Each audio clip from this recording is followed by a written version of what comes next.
ఈరోజు cooking video సముద్రం నుండి ఫ్రెష్గా తీసుకొచ్చిన వనగారు చేపని మా మత్స్యకారు పద్ధతిలో దీన్ని నిప్పులపై పెట్టి మంచిగా కాలిస్తే దాని టేస్ట్ మాత్రం ఒక స్టార్ ఐటమ్ అని చెప్పొచ్చు. చూడండి, ఇప్పుడు మేము కాల్చడానికి మొత్తం పేర్చుకోబోతున్నాం. మొత్తం ఇలా పేర్చి నిప్పులు వేసి కాల్ చేస్తాం. ఈ చేపల్ని ఇలానే కాలిస్తే దీని టేస్ట్ చాలా బాగుంటుంది. ఫ్రై కన్నా పులుసు కన్నా కాల్చుకొని తింటే ఈ చేప టేస్ట్ ఉంటుంది.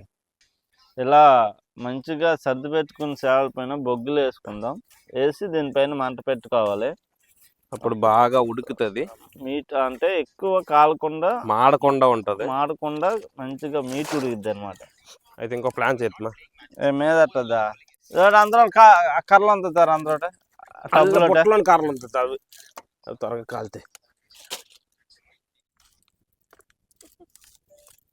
ఫైనల్గా అయితే కాలిపోయాయి. ఇప్పుడు అగ్గి సైడ్ పెట్టుకొని చేపలు తీద్దాం.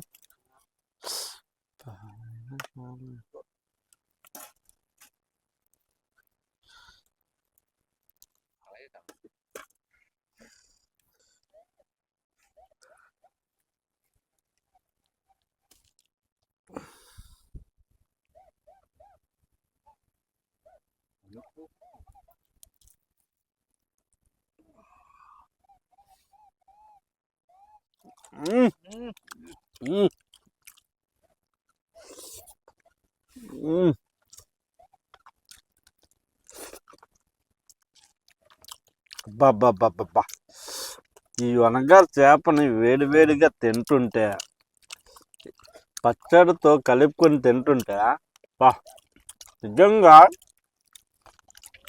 ఏరియా లెవెల్ సూపర్గా ఉందరా. అబ్బాబా, నోట్లో బ్లాస్ట్. కాల్చిన చేప సాలార్ తోటి చాలా టేస్ట్గా ఉంది. మీరు కూడా ఒకసారి ట్రై చేయండి. చాలా బాగుంది. ఉమ్మే వస్తున్నాయి, మాటలు రావట్లేదు, అంత టేస్ట్ అంది.